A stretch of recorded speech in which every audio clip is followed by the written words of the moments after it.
And we are back with another episode of the Hockey Princess podcast. Guys, we have Patty and Megan back on from Gloves Off Seattle. Guys, welcome back. Woot woot. Thank you. Glad to be back. We are glad to be back.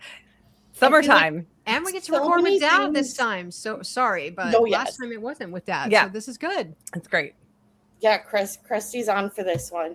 I feel like so many things have happened because the last time we had you guys on was like November, like prior to the season starting. How is the first year of the Torrent? Oh my gosh. Well, that's a big question.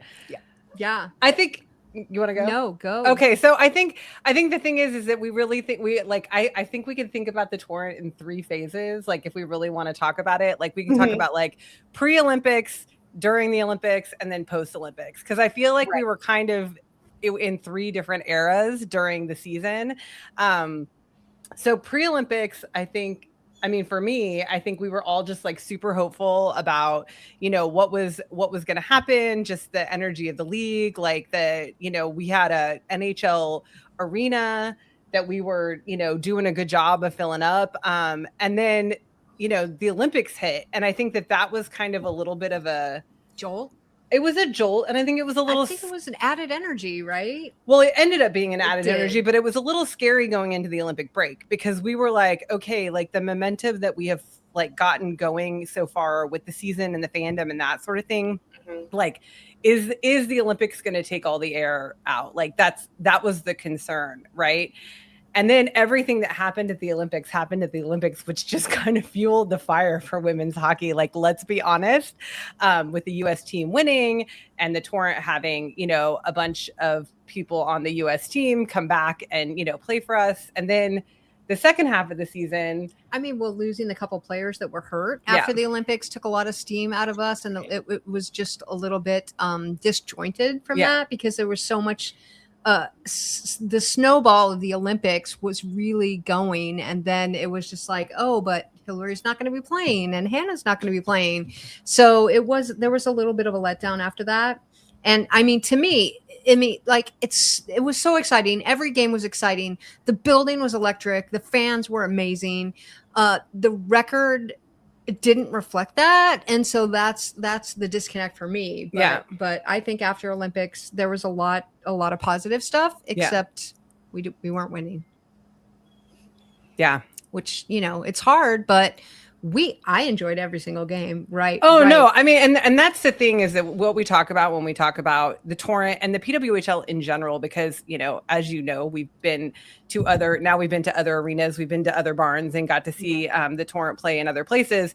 It's like every game has a really amazing fan vibe, and everybody is, friendly. And I wasn't, so I don't know, Krusty, if you know this about me, I was not a hockey fan prior to really, number one, marrying my wife, but then number two, like us getting a women's hockey team. I mean, I was peripherally a Ducks fan because she moved from Southern California. And so we had that experience, but cheering for a team that was 1,100 miles away is a lot different than cheering for a team that's like in your backyard. Right. Yeah. So for me, just really like understanding like what a full season with the team looks like. And I don't even remember where I was going with that, but that's just being a new fan. Yeah, just being a new fan. She was never a hockey fan. She was only a sports fan before this. So to have her be cheering for a team and getting behind it and really learning the game, it's really been a fun trip. Yeah. But I listened to the last episode that you guys all did together, so I did know that. And how did that feel for you? Because to dive into a hockey season is, especially going to games and everything else. Yeah. So I had been to a couple of, Ducks games. We went to one in Southern California, and then we went to a couple here when they played against we call them the bad K word.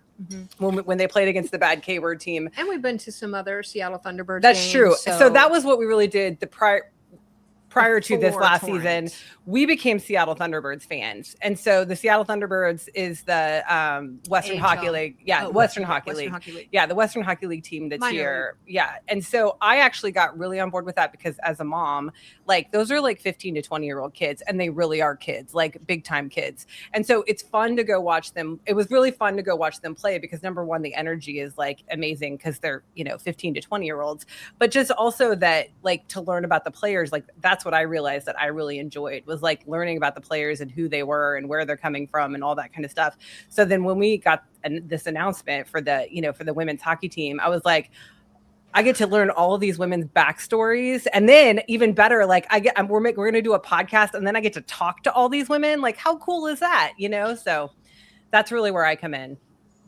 Oh, that is excellent though. Yeah. Very really jealous about talking to the players. Still got Hockey Princess working on that. Yeah. That is happens. Yeah, I know it is fun. It's totally fun. And I, huge shout out to the Torrent, just because that, the access that they gave to us really from day one, of being able to have access to the players and not that we didn't, do our due diligence and get credentialed with the team and all that kind of stuff. But it was really amazing. And it's been an amazing year. So. It really has. Yeah, totally. And I can't believe how many bars we've been to. I mean, we've been to a lot of arenas now. Yeah. So that's been a lot of fun. Yeah. Do you have a favorite from this year? Our record when we go to other games, we never won once. No, but we did. Yeah, the team doesn't really want us following them because they don't do well when we do. Like, let's be honest. But yeah, but I mean, how can you? Madison Square Garden. Yeah, Madison Square Garden. I was like, she's not going to say anything but Madison Square Garden. She couldn't. No. It was epic. And I've never been to Madison Square Garden before. She's never been to New York before. I've never been to New York before. That was my first trip to New York too. So yeah. So okay, I'm going to take it from right here then, Hockey Princess, because you know where I'm going with this. Because I made my first trip to Madison Square Garden during the year also, and the same thing I told Hockey Princess. I just felt it was an epic place. Mm-hmm. Did you guys get that same feeling? I mean, chills when we walked in, like, honestly, like, I mean, looking at that ceiling, I mean, I just like, I know that's like, I could not stop looking at the ceiling. Like, it's the most ridiculous thing. And it's really funny because, Taylor Swift just got married there, but I'm like, if they covered up that ceiling for her wedding, they're dumb. Like, that's the coolest ceiling. I'm sorry. No, I had felt the same exact thing. Yeah. And yes, I was doing the same exact thing. So. Yeah, I love that. Yeah, I was just like, oh, this place is so beautiful.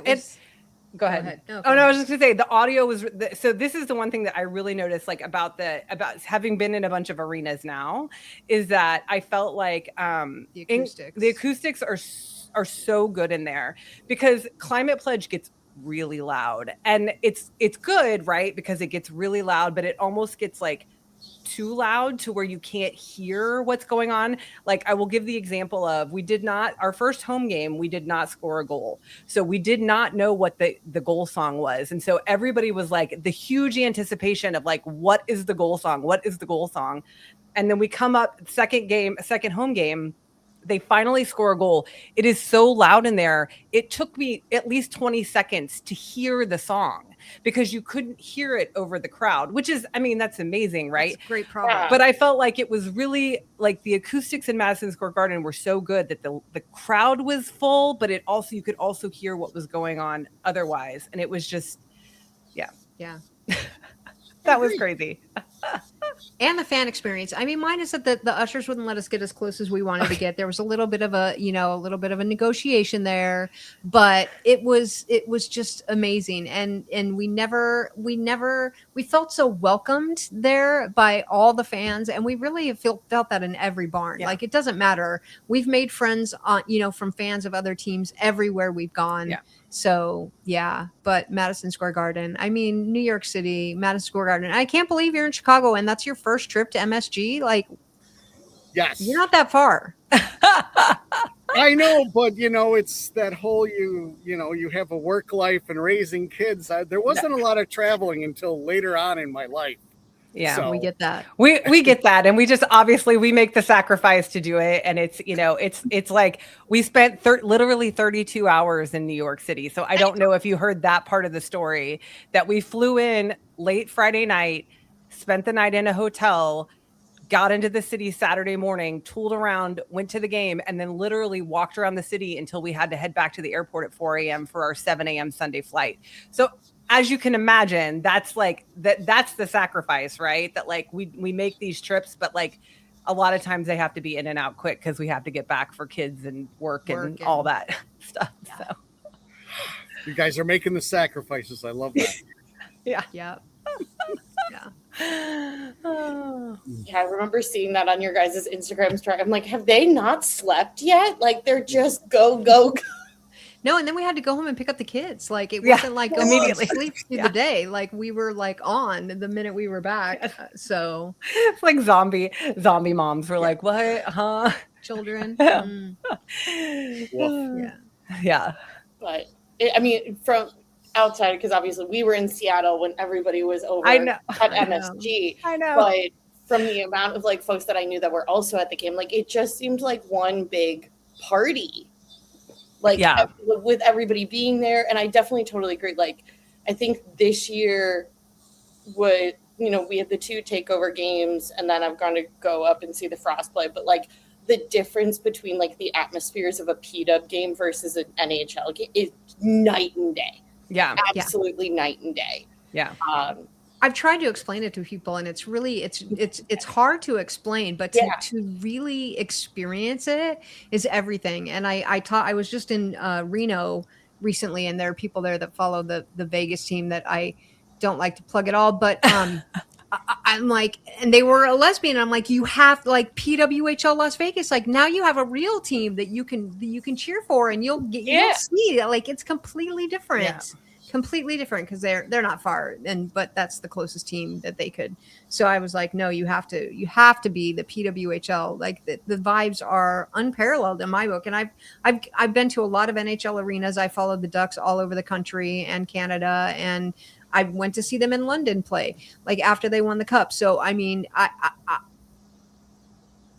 speechless on how different it is in the PW and how much more fun and how much more accepting and how much more just it's just amazing. I can't even put words to it. So yeah. Agreed.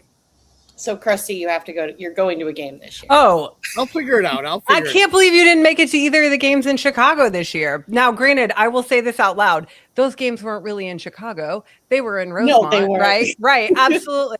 Also, that like makes me a little twitchy when they're like, it's a Chicago takeover tour. I'm like, let's have it in an actual Chicago arena then, instead of one that's like, an hour outside the city. Yeah, it'll be interesting to see what happens when they finally do get a team, how they handle all of that. But. Well, I think, and not to get like too far in the weeds with it, but I think that's the reason why the team didn't get a team in Chicago. I think because I think the PWHL, and I think rightfully so, they have decided unless they can get, and we need to stop calling them NHL size arenas because they're, PWHL size arenas too. But like the larger arenas, unless they know they can secure that for the teams, I just don't think they're going to make a deal with the city. And I don't think Chicago, for whatever reason, I don't think the Blackhawks are willing to share right now. So. Oh no, they're not. No. Yeah. Okay. Not at all. I at was the end hoping... of the day, they have the Hawks, then the Bulls, right? And then there's concerts there. It's just they don't. I think trying to fit in one more schedule might be almost too much. So it'd be nice if they can get their own rink.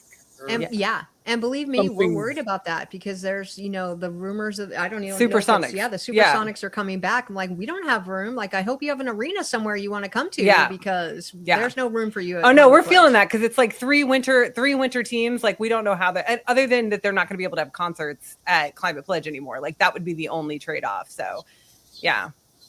But now that you guys have been at Climate Pledge, what did you think? Tell us how much you loved our arena. It was great. It was great. I love the whatever wall it is that the like living has wall, like the greenery and everything. Yeah, it was absolutely beautiful. I will say one of the most confusing barns to get around. I got lost so many times. That's awesome. And I'm like, wow, really? What were you trying to find? Yeah, what were you trying to when find? You got lost? Well, I felt like I was in Hogwarts. Like the escalators went like if you go up in, if you go, stairs, and there were like we couldn't find stairs to get up to our seats. We were just like waiting for 15 minutes for an elevator, and I was just like, how do they get around here? Yeah, but, like, I guess we're a little privileged down that there we're lower bowl. Yeah, we're lower bowl, so we're very privileged. I will say that because like we come in the arena, we go down the escalators, and then we don't go back up the escalators until we're leaving the arena. So yeah, I get it. But if you're in the upper seats, it is a little bit. You're right. It is a little Hogwartsy. It is because the escalators go to the club section or whatever the section is, the middle section and you can't get like it is a little confusing. That's funny. Yeah. Different experience. We were walking around confused for a little bit, but besides that, I really like the bar. Yeah, it was really great. Enjoyed it. And that sunken feeling is really neat because we were in the upper bowl. That's usually where I sit most of the time. Mm-hmm. And, just to go out there and then you're basically at street level was just neat. I really enjoyed that. Yeah. So Patty can tell you, but her seats at Honda Center when she was a Ducks, when she was a Ducks season ticket holder were the last row of the upper bowl, like for decades. Yeah. So they were the best seats in the house. I wouldn't trade them for anything. They'd offer like, oh, you can come down, sit all over. I'm like, no, I'm good. No one behind me, no one spilling a beer behind me, no one yakety smackety behind me, like nothing. Like I wouldn't trade my seats for anything. So yeah, I struggle once I've been positioned to move. I consider it to be bad juju. I got a whole bad routine, You and Krusty would get along, Patty. Yeah. So I understand I get it. I completely get it. Yeah. No hat on game day. Certain food. Yeah, no hat on game day, really? Yeah, no hat on game. That's the big one for him. Did you ever take a hat to the rink in case of what if there's a hat trick? They don't get my hat. Too bad. Okay, good to know. Yes. No hat from me, yes, but originally when I first started going way back in the 90s, I did. But when I started, I got these tickets in like 07. And that was one of the things I don't wear a baseball cap all day. I don't bring one to the rink. That's when I got. We don't have this kind of time for like a whole therapy session on it. But, it's great. I love it. Tell us all about it. Just kidding. Hey, you know what? It's bad luck to be superstitious, but I get it because there are just things that have to be done. Yeah. We still haven't my language. Yep. We still haven't figured out what the juju is for the Torrent. We sometimes we're like, oh, they won last time, so we'll do the same thing, and then we'll do the same thing, and then they don't win, so we're like, I don't know. Oh, it's good times. But yeah, one of the other things that I really liked about Climate Pledge, and I feel like you don't get it in the food variety and like just the straight up food options that you guys have at Climate Pledge. We were walking around getting dinner there because we flew in that day for the Hawks Kraken game. And I was just like, oh my God, and they have this food, or they have this food, or they have this food. And I'm like, we have some food at the United Center, but like, you guys have so much variety. I was just like, this is great. Yeah. They really do a good job, honestly. Yeah. The chef does. I mean, I know there's all kinds of different things, but the smoothies and the ice cream and the poke. Love it. Oh, yeah, I mean, poke. You can get just like anything. Like that's the thing is it is whatever pick your poison, whatever you want. Like you can get it there. So yeah for sure. Keeping with kind of like this past year, because you guys said there's like the pre-Olympic vibe, then there was the Olympics, and then it was post-Olympics where, as an outsider, I feel like everybody then just became a Seattle Torrent fan in the city of Chicago. Like I would go to Babes or other sports bars and it's just like everybody is a Torrent fan. And I'm like, wow, yes, absolutely. Yeah. Or even like I told you guys for the takeover game, like it was a Seattle Torrent home game. They're playing Misery Business and everybody's losing their mind. Yes. What was kind of like the atmosphere, like what was the big atmosphere change like in games kind of between the two, like pre or post?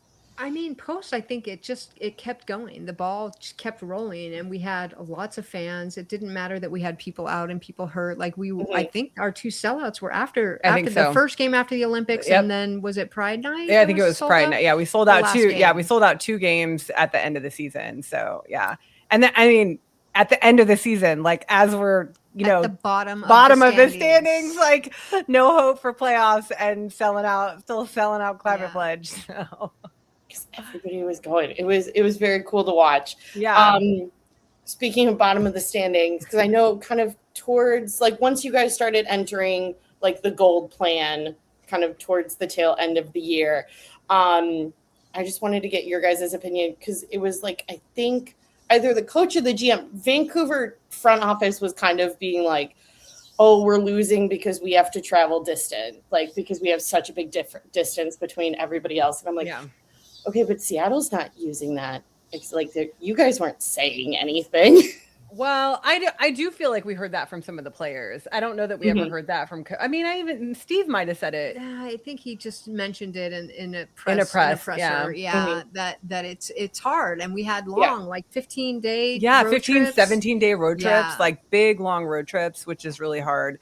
I think and I think now we can look back and maybe pinpoint some of the issues that we had last season because as things have shaken out the way they have.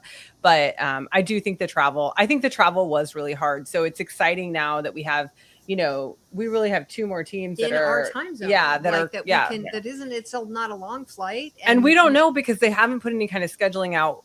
We could potentially go to a conference system next year. Like that is, that is on everybody's lips right now that we could potentially do, maybe like a East, Central, and West conference situation. So we don't know. Obviously, we have no insider information. We're just, everybody's conjecturing about like what might happen. But if we do that, obviously for travel, it would be a lot easier for the teams that are out West because even the Central teams are, kind of better positioned to play the East teams. Like everything's a little bit further, over. But maybe one big trip instead of, 2 or 3. Yeah. Do we have 3? I don't know. It felt like we played a lot of games like really far away. And it's funny because we took a trip out to Boston and Montreal to go see 2 games, in Boston and Montreal. And so, we kind of joined them on that road trip for a little while. But it just, I think if you were a fan at home, had we not made those 2 trips, like it would have felt like long periods of time without any home games,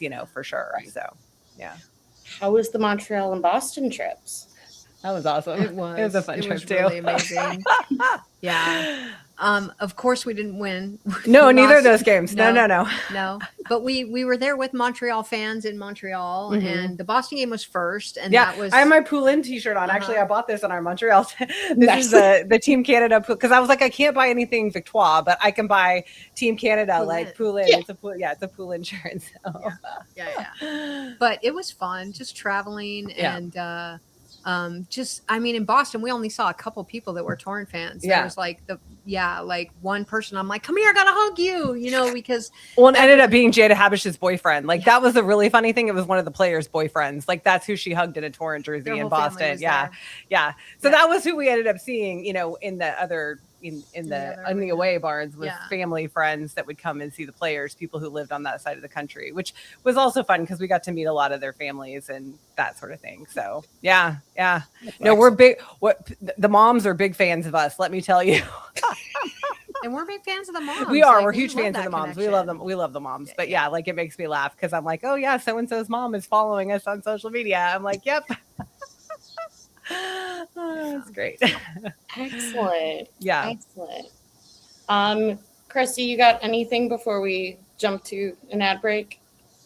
Oh, an ad break? It's a lot of pressure. I don't. You ready? I guess, was there any like resentment or anything about the Olympics because of players who didn't come back like 100%? Was there any chatter about that, or was that just basically you knew it was coming and it was all fine?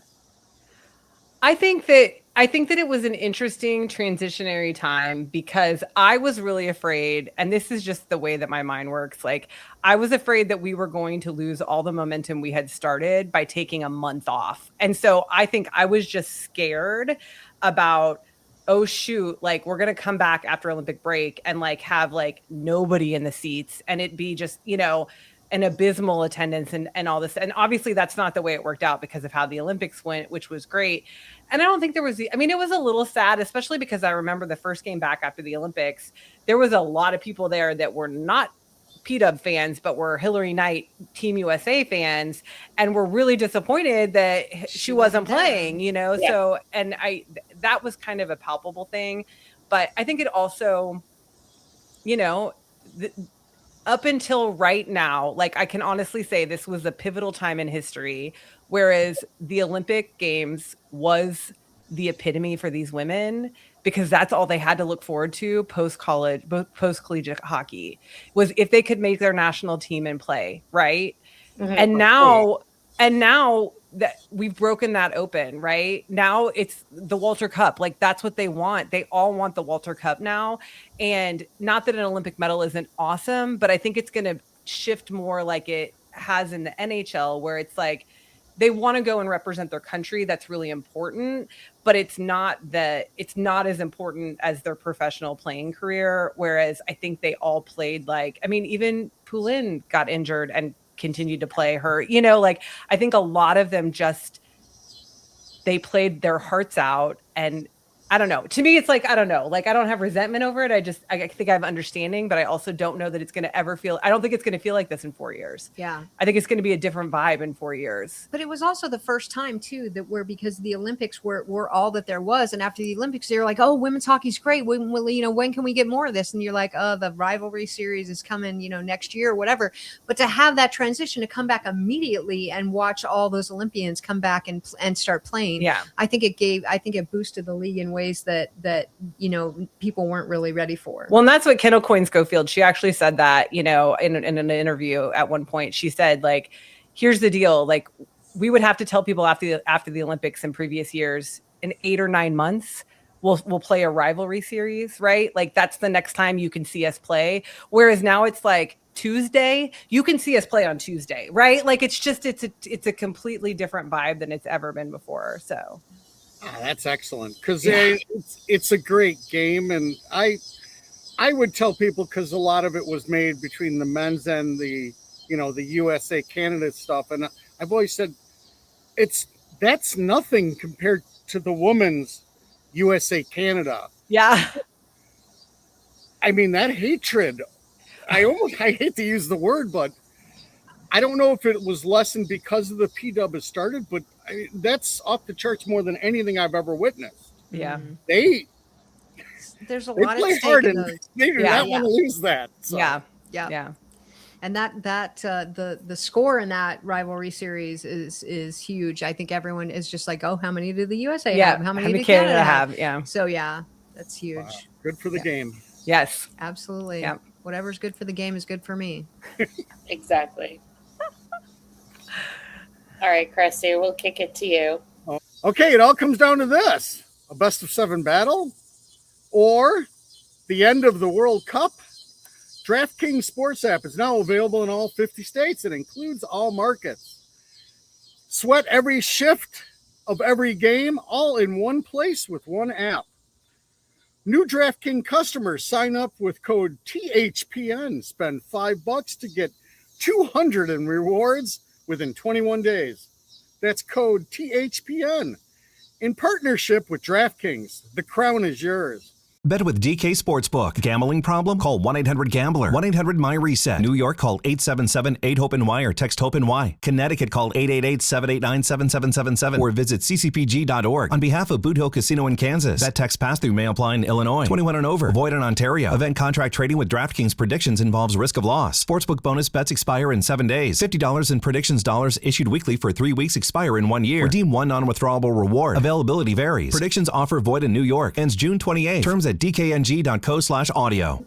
Well, looking to the future. Well, before we look to the future, we had, the expansion. We got some new teams announced. We had the expansion draft process. No, it was a process. What were your guys like? Obviously, it was painful to watch players leave the Torrent, but just as a whole, like, what? Run me through your guys' thoughts and feelings, kind of going through this process. I'll tell you what my biggest thought was through the whole thing was that we really owe an apology to the original 6. Like how good we had it when Seattle had the expansion draft, and it was an expansion draft then, but it felt really good because we got a lot of good people and we were getting our team and it was great. But to be on the backside of that and to feel the pain and the grief and the loss and the days of like, oh my gosh, when's the other foot going to fall? Like, just sorry, original 6, because, it was us last season and we get it now. Yeah, we get it. Totally get it. So we get it now. I think for me, I think the biggest, and I don't even want to say it was a gut punch, but just I think the original 3 protections, and knowing that we weren't protecting Hillary Knight was just a little bit of a gut punch. And I'm not saying I don't understand completely why those decisions were made, and like it is what it is. I think it was a gamble that I think we lost at, honestly. Like, if I have to be perfectly honest, I think that they thought that she could be safe, and that's not obviously what happened. But that was the original gut punch. And then everything that happened after with her. I mean, I just really want to say that the Hillary Knight thing was really the biggest, like, I don't know, gotcha of the whole thing, because losing Hannah and Kayla was, I mean, it was very sad. Like, I mean, it was real. I mean, we were sad to see everyone go. Like we'll be honest. Like, we were really, one's a Torrent, always. We didn't want to lose anybody, but other people, it made sense because they were leaving for, better playing opportunities or being closer to family and friends or whatever the case might be. Whereas Hillary Knight said at the end of last season that she wanted to be in Seattle.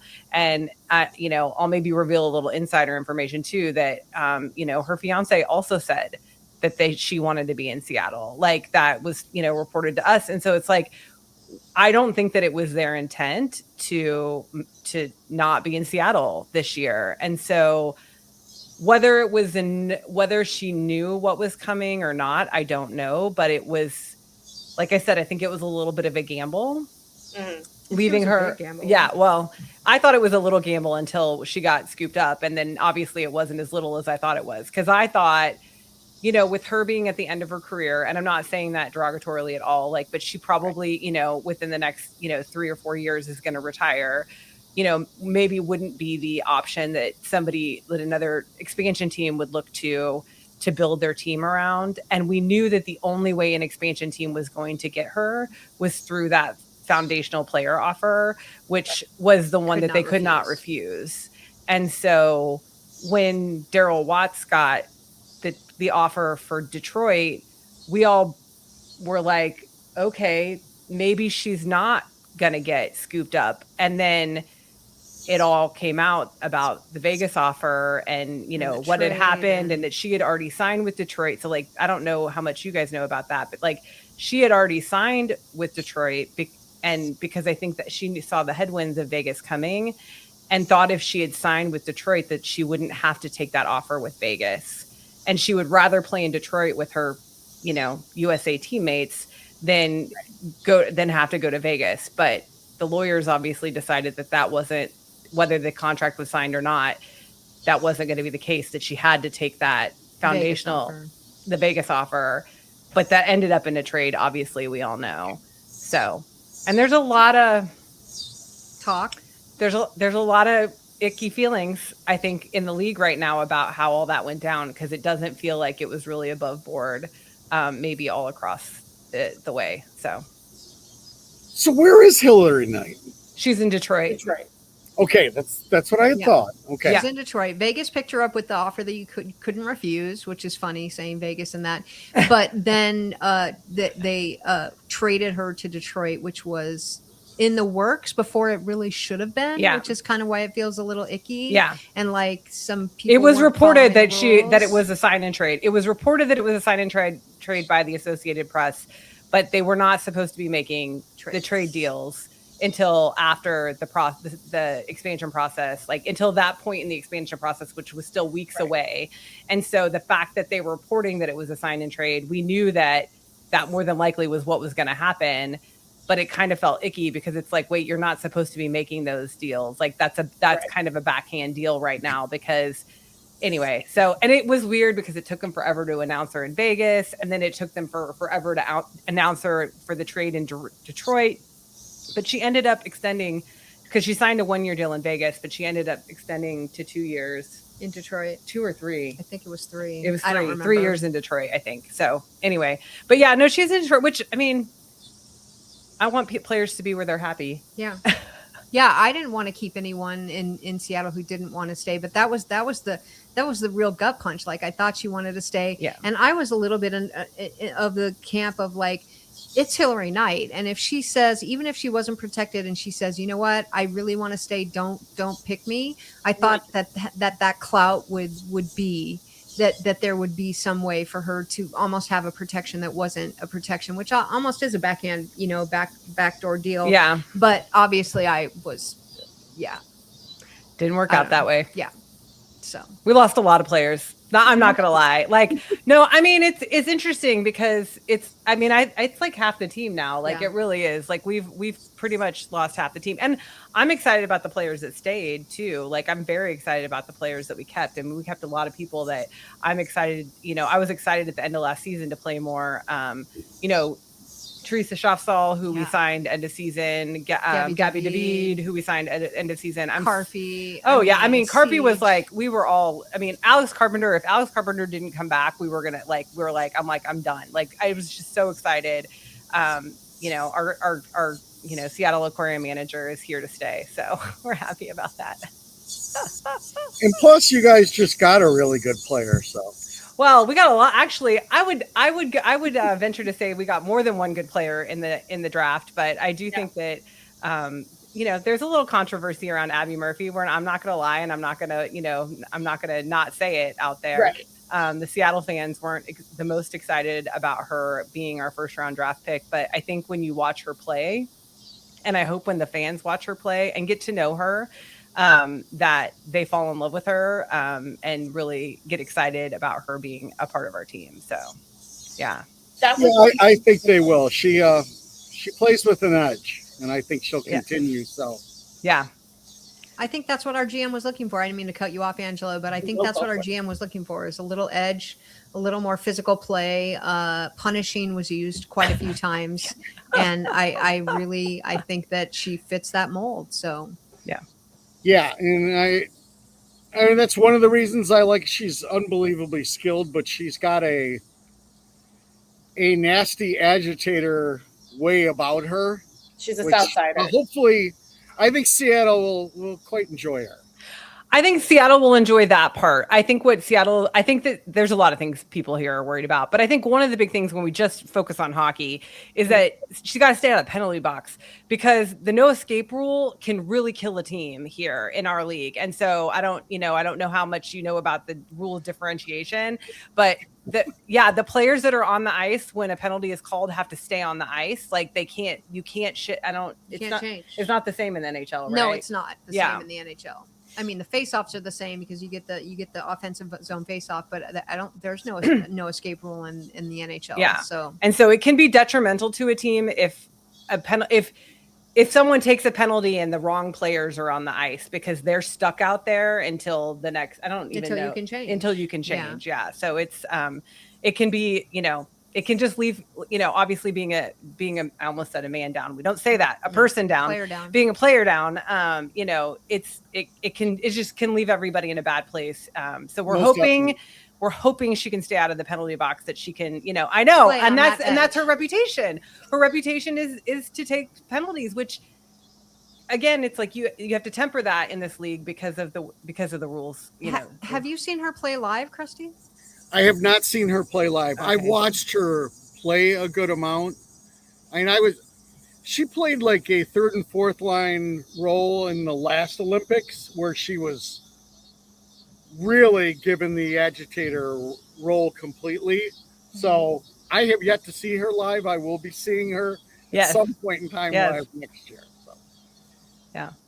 But I've met her, so that was great for me. Oh, that's awesome. Tell us about that. We can't wait to meet her. No, we can't wait to meet her. So like we're ready for her to come in town and get to meet her. So Hockey Princess, do you want to tell the story? I will gladly tell this story. I would love to hear the story, please. So we go to a tiny little Mexican spot prior to most Blackhawk games. Very like family run, a hole in the wall about 2 blocks away from the rink. And so we were walking from there. And we're walking down, and I look to my left, and there's somebody in a Team USA, and all I can see is the 37. And I'm like, that. And so I hit Christy. I'm like, that's an Abby Murphy jersey. So and it was a gentleman. And he was like, and so Christy goes, nice Abby Murphy jersey. And he just turned. And he's like, you know who Abby Murphy is? Turns out it was the whole family walking next to us. So it was one of her brothers. Yes. Jersey. And so he was like, you know who Abby Murphy is? And we're like, who doesn't know who Abby Murphy is? Like I yelled out, who doesn't know who Abby Murphy is? And out popped Abby Murphy. Yeah, that's so cool. Was she in the middle of the crowd or? She was walking to the rink. Oh, they were going to the game. Yeah, she was going to the game. She was they just started recently where they have somebody like pull the horn. Because we have a boat horn that, that used to be on the Wirtz's yacht. And there's a whole backstory to that. But she was there to do that. And she was very, very nice. She popped out. She put her gold medal around my neck and took pictures with us. It was definitely one of the coolest experiences I've ever had. Oh, that's awesome. Okay, you're gonna have to show us pictures of him with the gold medal around his neck. Yeah, I'll send it. Okay, yes, please. And then also she couldn't get in the building because she couldn't pass through the metal detector. So as we're going in, she's trying to make a phone call for them to let her in, which was kind of funny. That's hilarious. That's funny. She didn't put the gold medal in the little tray. Bowl, the little tray. I guess not. I think she wanted to keep it in the purse. I could understand.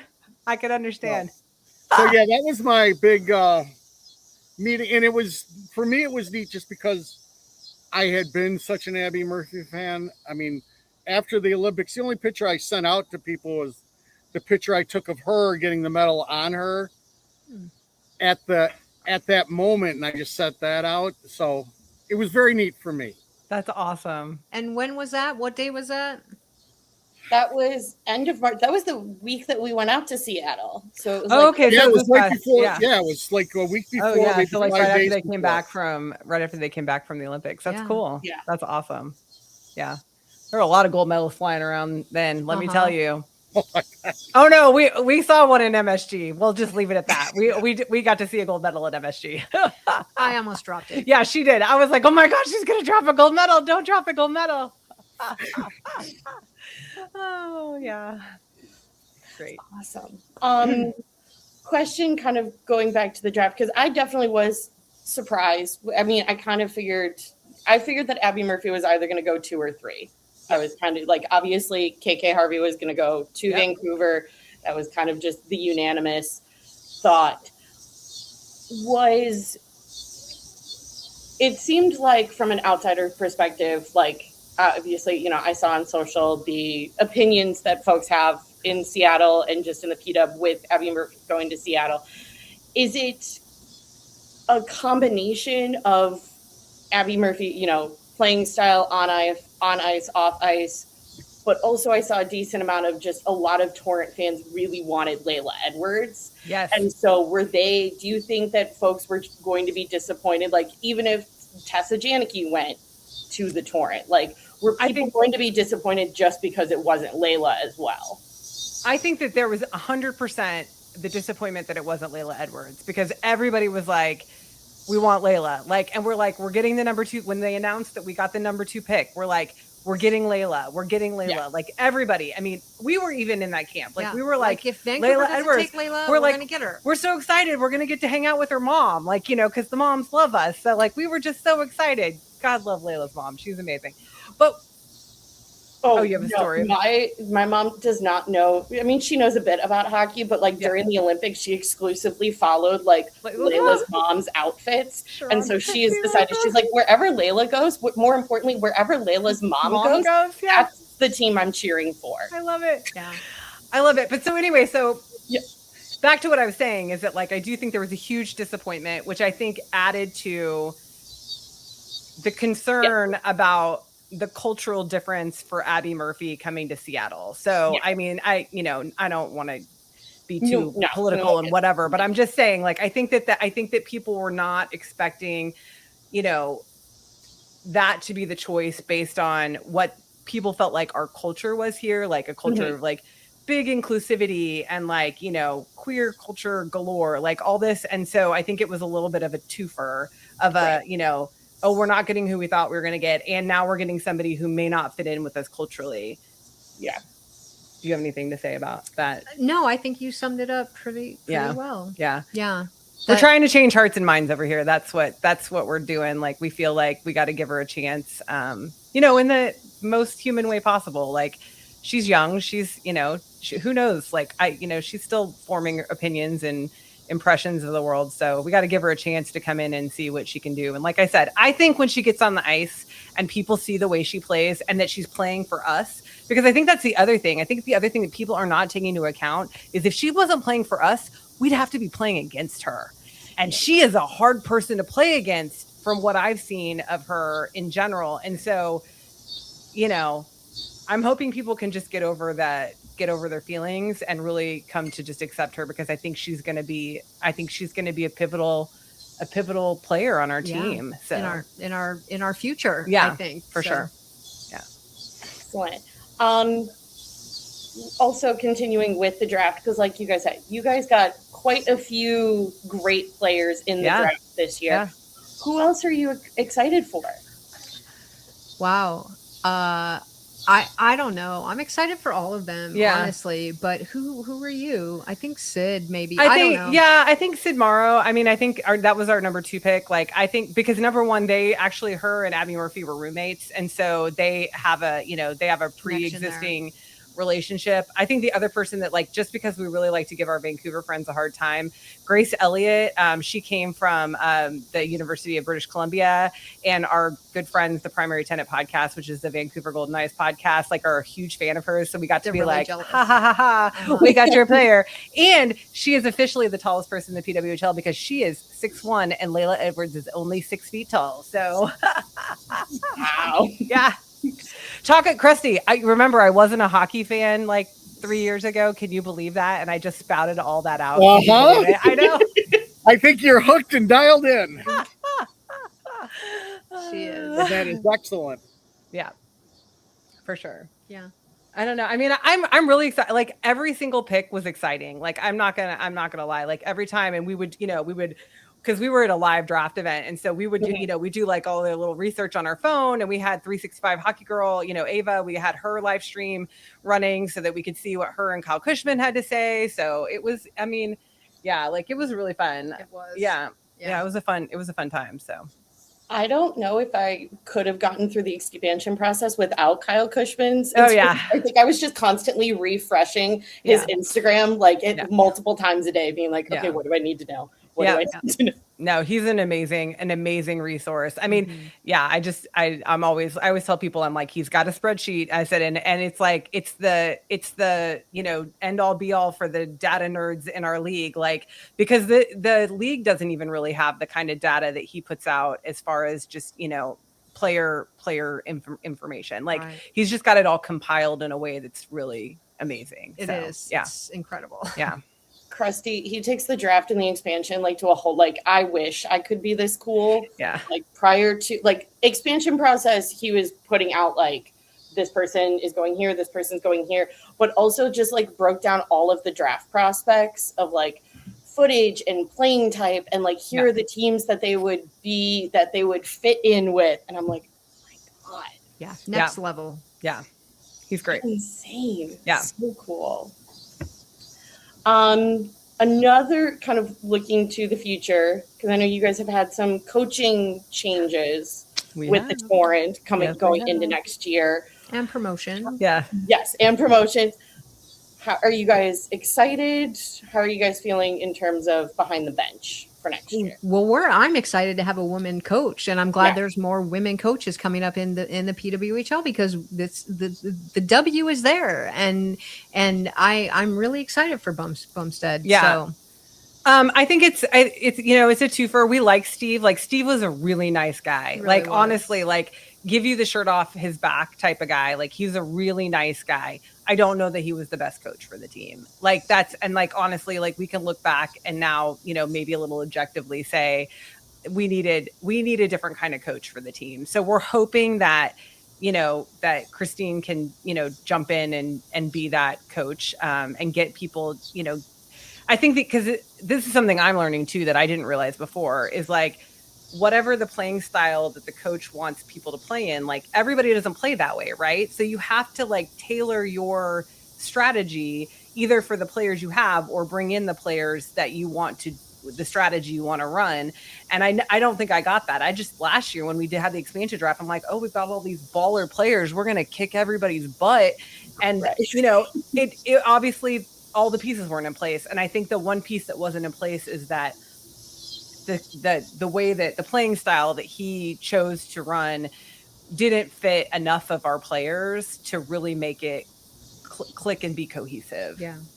It never really gelled. The team never gelled. No, we never really rose to the expectations. I mean, there was a couple of games where it was like, oh my gosh, chef's kiss. They're like riding, they're doing whatever they're doing. They just need to rinse and repeat. And then we'd see a whole different set of lines the next game. And like things would never, it just didn't ever seem like we got in the groove. Yeah. It was never felt like it was rolling. Yeah. I feel like that's hard, like, with the first year of expansion, to not only like get your footing, but then jump over kind of the original 6 teams that have more time straight compared to like you guys and Vancouver. Yeah, absolutely. Yeah, agreed. I think that the 4 new teams are going to see that kind of. I think they're going to have, unless somebody just does magic and like has a magic wand, I think they'll probably see the same kind of thing that we saw. And not that I hope that they're all in last place. Obviously I don't want that, but like, I'm just saying, like, it's an uphill battle when you're trying to build a team from nothing and start from scratch. And, most of these players have not played regularly together. I mean, they've all played together because it's a very small world, but like, played really regularly together. We haven't seen that yet. So. Yeah. Makes sense. Also going into next year, a fan favorite with the Torrent, especially in my friend group, is CJ Jackson. CJ. Are you pumped for more CJ? How can we not be? How is everyone not? Like, we were over the moon. So honestly, like, let's back up a little bit. I think that Meg Turner, our GM, went into last season with the ideal of sign everybody to these short contracts, because what they did last year with the expansion was, if you were a free agent, you weren't eligible to be drafted in the expansion. You didn't have to be protected. And so I think she just put everybody on these little itty bitty short contracts with the promise of, okay, when we get through this, because they knew expansion was coming again this year. When we get through this next round of expansion, then we'll get everybody the lengthy contracts that they want and deserve, right? So like, this is all our speculation. Oh no, we don't know. I don't know anything. I'm just spitballing. But like, Siege also was one of those that only had a 1-year contract last year. So they only signed them to a one-year contract. So when we found out this year, obviously, and it was very strategic because it was after the draft. So like, we knew Abby Murphy was already on our team at that point. So I want to put that out there for the Torrent fans that might be feeling a little bit, whatever. I'm like, CJ knowingly re-signed to the Torrent, knowing that Abby Murphy was going to be on our team. So that's, I don't know, that to me, that says something. You can take from that whatever you want, but that says something to me. But I think beyond Carpy, the re-signing of Carpy, I think CJ was our most exciting moment. Yeah, agreed. Because to have them back in Seattle, they're such a fan favorite. And I mean, played one game, was in a couple, was in 1.5 games. Okay, I was just about to say came in relief as another one. But just the way the fan interaction and the social following, it's just they're amazing. Yeah. And to have them back was, I think, one of our most exciting re-signings. Yeah. In my book, it was one of mine. Yeah, for sure. Yeah, I'm definitely excited. When the Torrent came for the takeover, a lot of the folks that I went with, they're like, all right, where's CJ? Where's CJ? I'm like, were they on the bench? No. I don't remember. I know they weren't on the bench. Yeah. Oh. I guarantee you they're somewhere in the arena though, because they're normally wandering around. We go before and after for press. So normally we get to at least say hi because, we're wandering around in an empty arena. So, well, normally there's a sports bar that's pretty well connected with the PW that CJ will end up. Oh, is that the one that they bartended at? Yes, that's the one that they bartended at. Yes. They've gone quite a few times. When the Torrent was in town, but also I think CJ's also like doing some like goaltending coaching or stuff down at one of the rinks on the west side. So I know that they're just in the area this off season. Yeah. But yes, that's the same one. They do like a party bus going up to the rink and then back. Very, very fun. Awesome. Just immaculate vibes. But yeah, that was one where I saw the extension. I was like, thank goodness. Because I don't, my heart would break for Torrent fans to watch everybody leave. And then if CJ got CJ, oh my somewhere gosh. else. Yeah. Oh yeah, for sure. No, we were excited for sure. Absolutely. Final question for me, and you guys might not have the answer, but is there an inkling to when we get the schedule? When was it last season? Oh my gosh, it felt like it was in November. No, I think it was October. Okay, October. Yeah, it was really late last season. So I'm especially because my wife is a planner, and we're going to the first game wherever. Yeah, wherever the first game. We've already planner right here. Look at her. So here's the deal. We're gonna say it here first. We haven't even said it on our own podcast. Wherever the first game is, we will be there. Whether that's at home or away, we are going. We will figure that out when the time comes. But yeah, no, I'm like so jealous that the NHL is, their schedule's coming out, in days now? Like we're like days away from it. So tomorrow. Okay, there you go.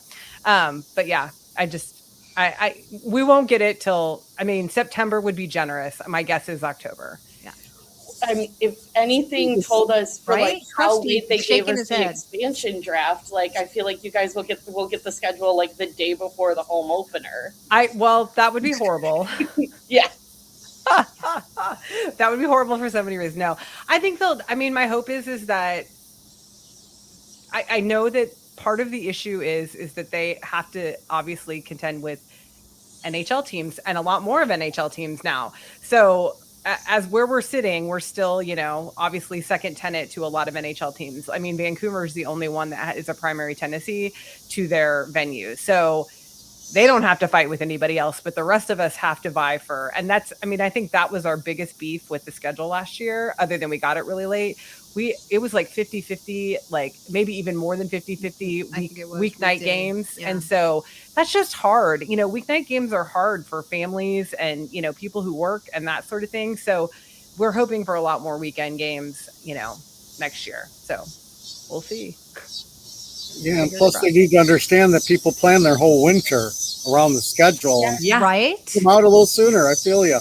Yes. Yep. Yeah. That's how we feel. We need to do some planning. That's right. We need to plan. Where am I That's going? Right. That's right. Where am I booking my airfare to? That's right. Absolutely. Who are we going to get to watch the kids? Yeah. Who's going to watch the kids? That's where grandma and grandpa, come on. But grandma and grandpa are now season ticket holders for the Torrent. So we talked them into getting season tickets this year. So nice. Ooh. Yeah, no, they're excited. My mom is actually the one that kind of pushed it into. She was like, we're going to do it. And I'm looking at her like, okay, mom, cool. Yeah, great. Christy, do you have anything? I can ask another little one. It's just And you guys have seen the growth of this league. Are you happy with the progression? And this is a huge deal to a lot of people, and it seems like they're hitting a lot of right marks as far as bringing this league along. Are they? What do you have something that some you think feelings you'd like them to adjust? And I think that they are striking while the iron is hot. I completely agree with that, and I love the fact that they have made the dedication to the future teams that they will not make deals in cities where they cannot have opportunity for growth. As far as like making sure that the arenas are large enough and that sort of thing. Now, what I will say is we need to slow down with the expansion right now and go back and fix it for the first 5 teams, which they've started to do. So Ottawa already got a deal. So they're going to be in an NHL arena this next year. I'm not excited about the Boston deal because we actually went to Lowell. We were in Songus. We didn't go to Aganis, but it's a smaller arena. And they were selling it. Now it's closer to Boston, which is nice because it's not an hour away. But I think that that's what they need to do is they need to focus on getting all the teams like leveled up before we go into any more expansion. So that would be my only, I mean, it's growing pains having like walked on the inside of it for this season a little bit because we're very graciously granted that by the Torrent. We kind of had a little bit of insider scoop for the growing pains part of it. But I think that's just normal. Like that, it's just normal in the expansion and trying to get it off the ground, really. So, yeah. Anything you have to say? No, that's what I was going to say. Go back and fix the original 5. Yeah. I mean, we say the original 5 because Minnesota has an NHL arena. That's why I'm saying that. Yeah. Right. Well, I'm just saying, like, they have a big enough arena, and they've got to fill it up. So we got to get we got to get them going a little bit. Yeah. But I think that. But fix it for them. Fix it for the other teams. Make sure they have big enough arenas. And because they'll fill them up. I mean, people are filling them up. Like we sold out MSG. Yeah. Yeah. Yep. Okay. So I think they're doing great, and it's been fun to watch. Yeah. And the growth it's really exponential. Yeah. And to be witness to that, to be a part of it, it's been amazing, honestly. So. But I agree. Yeah, like let's keep 12 teams for a while, and then see where we go. So, for sure, I'm very curious to see the Ottawa situation. I mean, I'm glad that they got a bigger arena because they need it. Yeah.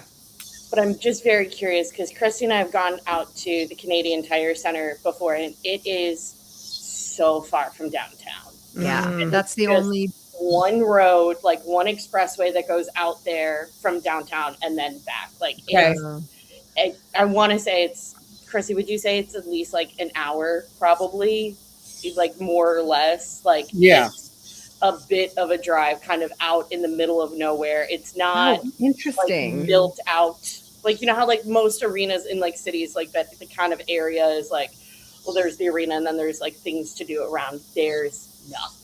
Wow. So interesting. Okay, well, I didn't know that because we haven't been there, so that's really interesting. Yeah. Love the fans. Ottawa fans are some of the nicest people I've ever met, so I'm glad that they're getting bigger space, but I'm just very curious because I know that's one issue that like the Senators are having in terms of like filling up their arena because it's just in the middle of nowhere. Like, and we think that that's probably the problem that the Frost are having too, is because their arena is in St. Paul. It's not in Minneapolis, right? So, and I think it's just far enough away from like the epicenter, and Ava, our friend Ava, 365 Hockey Girl, like we talk about the fact that like the PW fans are probably more urban and like do public transit and like that sort of thing. And so when you do a more suburban arena that people have to drive to, it does take people out of the equation that don't want to make that trek. So like Rosemont. Like going all the way up to Rosemont, like that was not a cool thing for a lot of people because it just precludes them from being able to go, especially Chicago, especially people in Chicago that I know a lot of people in Chicago do public transit for everything. So, yeah. I got so peeved at journalists that were like, oh, Chicago has a really low attendance. And I'm like, first of all, it's in Rosemont. Yeah. Second of all, there's not even like transit wise, it's like you can take a train out there and then there's maybe a bus, and then you kind of have to walk under an expressway, which is like just not safe to do at night. No. And so it's like there's no direct line there. And also one of the takeover tours was like the Sunday before Christmas. No one's here. Yeah. I agree. I don't feel like Chicago put on, and I think Chicago would do really well with the team, but they have to get the right set of circumstances. Yeah. Fingers crossed for you guys. One day. There you go. I love it. Well, guys, thank you so much for coming on. Do you want to take a second to plug Gloves Off Seattle for our listeners? Sure. Always. Yeah. I mean, so we have a weekly podcast. It is very Torrent specific, and it is called Gloves Off Seattle. And we drop every morning, a Monday morning at 8 a.m. Pacific Standard Time. During the off season, we've kind of taken a little turn. We've been focusing on women's professional baseball over the last couple weeks, but we will get back into hockey. We will definitely get back into hockey very, very soon. And that is the focus of our podcast is the Torrent and the PWHL. So that's amazing. In our hearts. So. Yeah. Amazing. Well, again, thank you guys so much for coming on during our mutual off. Thank you. Pleasure meeting you guys. Yeah, I know, so much fun, and I can't wait to do it in person someday. Like go to a game together. Yes. Not wear hats and all kinds of things.